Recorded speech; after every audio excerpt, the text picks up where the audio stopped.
Теперь я бы хотел пригласить Мадиха Джабидова, чтобы он рассказал насчет убийства, который так противоречит естеству пророка, саллаллаху алейхи вассалям, который противоречит его нравам, его призыву, его шариату, его исламу. أعوذ بالله من الشيطان الرجيم بسم الله الرحمن الرحيم الحمد لله رب العالمين والصلاة والسلام على محمد وعلى آله وأصحابه أجمعين السلام عليكم ورحمة الله وبركاته. Дай Аллах, чтобы Аллаху Та'ала баракат этого маджлиса достался каждому из нас, независимо от наших намерений. И дай Аллаху Та'ала продлить жизнь и здоровье тем нашим звездам, которые стали причинами для этого маджлиса. Каждому человеку ясно, как Аллаху Та'ала возвысил человека. Аллаху Та'ала разделил человека от других своих созданий. И Аллаху Та'ала явно в Коране тоже сказал: «А'удhu биллахи минаш шайтанир раджим, бисмиллахир рахманир рахим, ва лакад каррамна бани Адама». То есть сыновей Адама я возвысил. Аллаху Та'ала его сделал таким созданием, когда другие животные отпускают голову к еде, чтобы он перед едой не склонил голову, Аллах его сделал таким, чтобы он сам поднимал еду ко рту. Аллаху Та'ала сделал так, чтобы этому человеку поклонились ангелы и сделали сужда. И какой бы ибадат Иблис сатана не сделал, из-за того, что он отказался этого делать, этого Иблиса тоже сделал изгнанным. Аллаху Та'ала послал 124 тысяч пророков и 313 посланников, чтобы эти люди, которые сбиваются с пути, наставить их на путь истины. И самое дорогое свое создание, Мухаммад саллаллаху алейхи вассалам, тоже сделал концом, печатью этих пророков, алейхиму салату вассалам. Аллаху Та'ала много ни'матов дал. Аллаху Та'ала не перестает любить своих рабов. И Аллаху Та'ала готов принимать каждого, кто старается направиться к Нему. Был один человек, который 20 лет служил Всевышнему Аллаху и потом заблудился с пути, и потом грешил 20 лет. Через некоторое время он посмотрел на зеркало, увидел седину на лице, и тогда, говорит, он сказал: «Я, Рабби, я 20 лет грешил, и 20 лет служил тебе, и потом 20 лет грешил. Вот если я сейчас вернусь, ты меня примешь?» Тогда, говорит, он слышит голос: «Ты когда к нам шел, мы тебя принимали. Ты когда от нас ушел, мы тебя оставили. И если еще раз ты вернешься, мы тебя тоже примем». Представьте себе, дорогие братья и сестры, такое дорогое создание Аллаха, и этот рай, вот это все тоже уготовлено для этого человека, лишит этого человека в жизни, просто-напросто этим уже сказано, что это очень большой грех.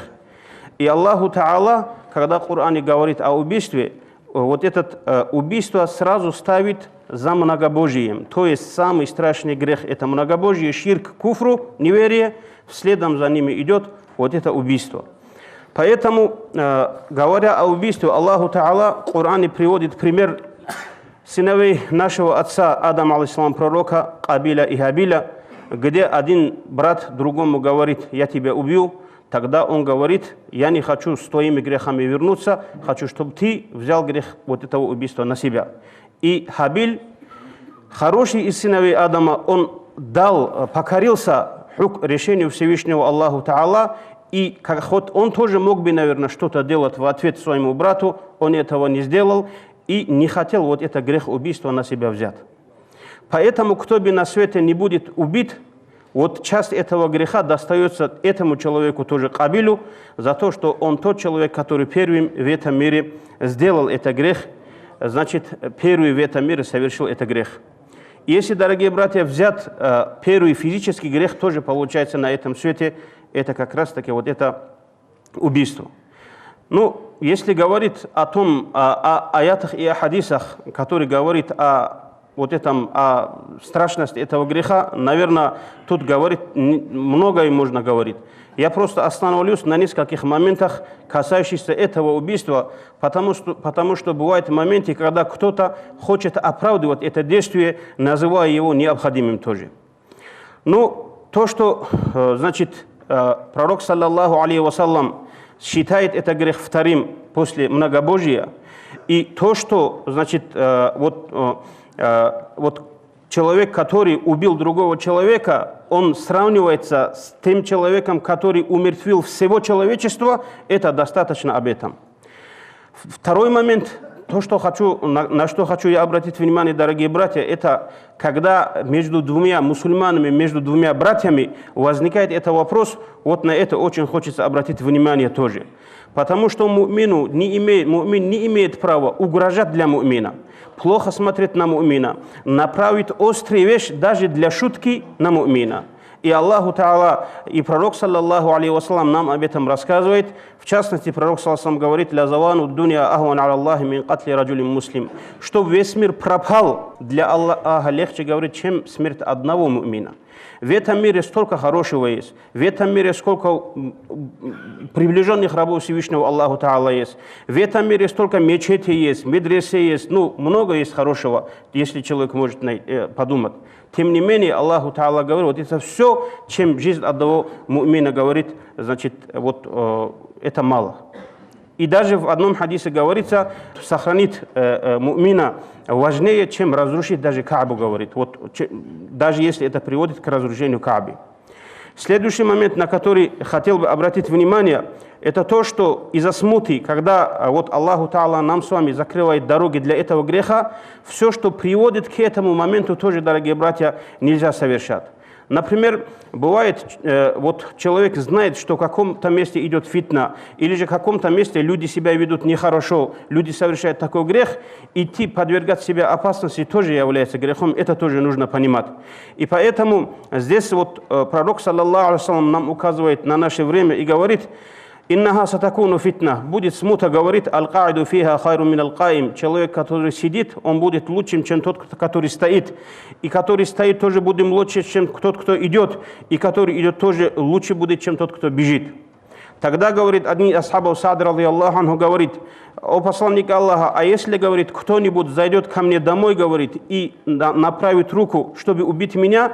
Тогда пророк саллаллаху говорит: «Кунка ибн Адам», будь как сын Адама, как Хабиль, который, зная, что его убьет, он не захотел, чтобы он был убийцей. Вот так, говорит, Тибут говорит, пророк саллаллаху тоже говорит.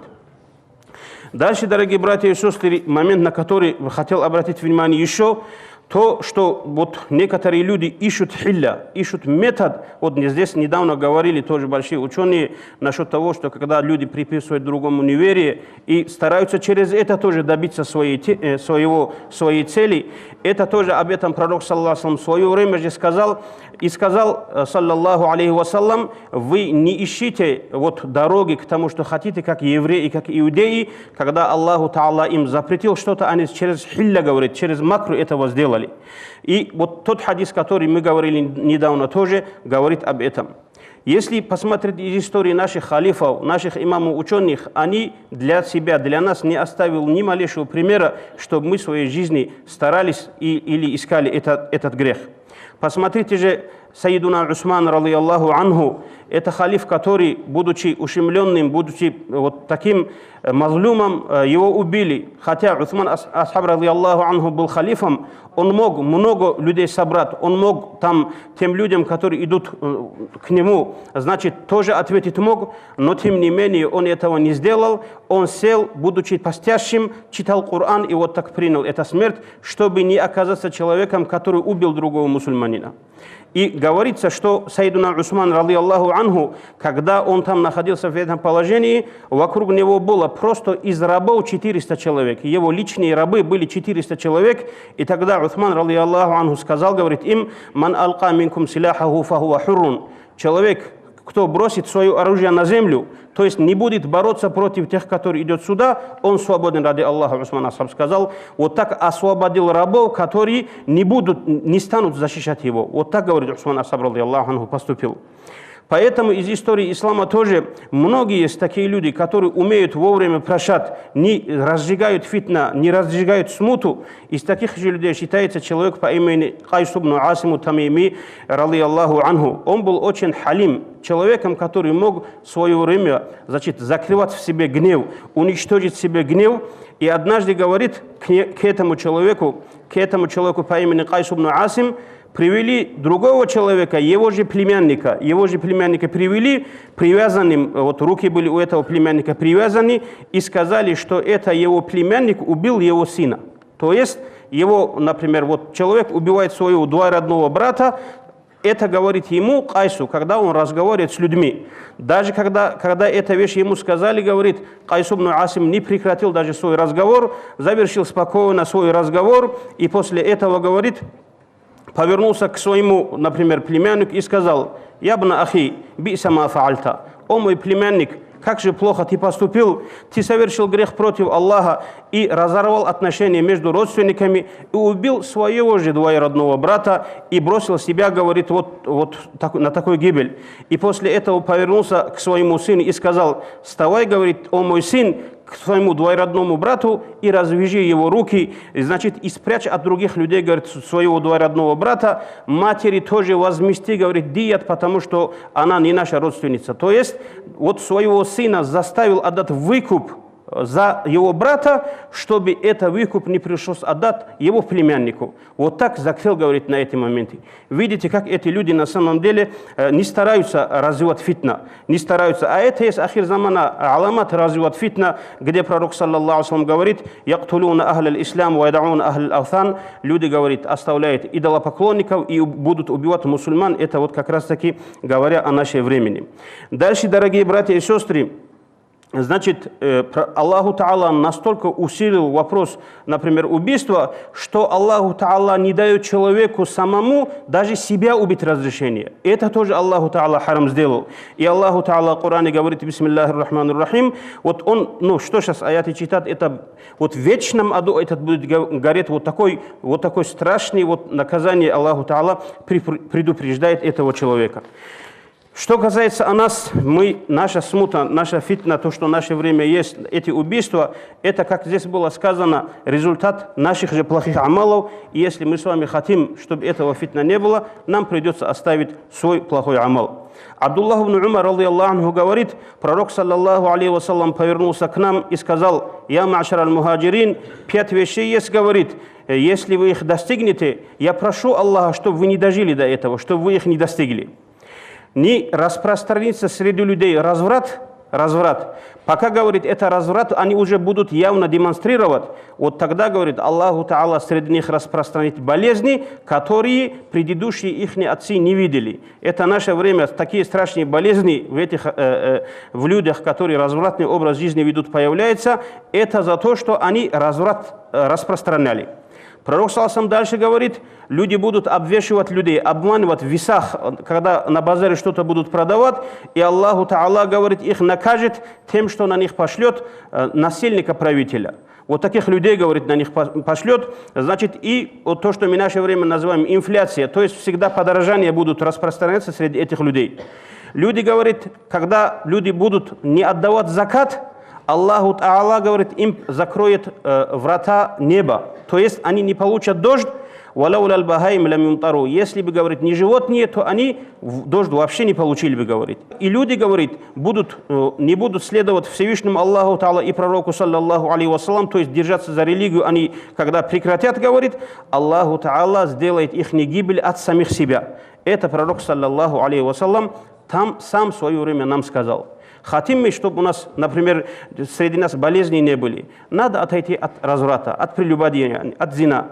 Хотим мы, чтобы у нас, например, были хорошие правители, значит, злому насилия не было. Нужно быть справедливыми, честными в торговле. Хотим мы, чтобы, например, у нас был дождь, и от этого дождя нам был польза, а не наводнение и какие-то, значит, катастрофы.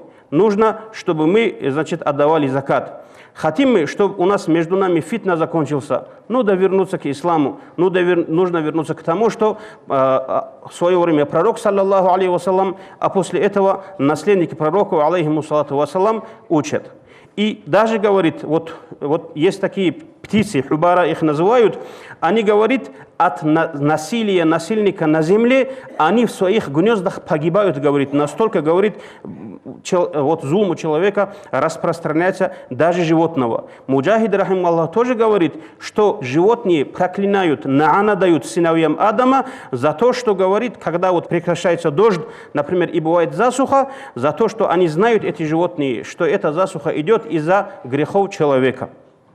И в конце нашего разговора хочется сказать, ведь это заман, о котором пророк саллаллаху говорил, придет время, когда убитые тоже не будут знать, за что его убили. убийца тоже не будет знать, за что он убивает его. Такое же время это время. Но тем не менее на этом кино не заканчивается, потому что пророк саллаллаху алейхи ва саллям тоже сказал: «Башширил катиля бил катли вазани бил факри валау ба'да хин».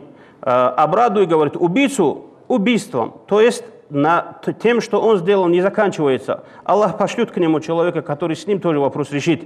И также прелюбодей тоже, он не останется, через некоторое время хоть это к этому вернется. Он просто так не останется. У Аллаху Та'ала свои решения бывают по отношению к этим людям.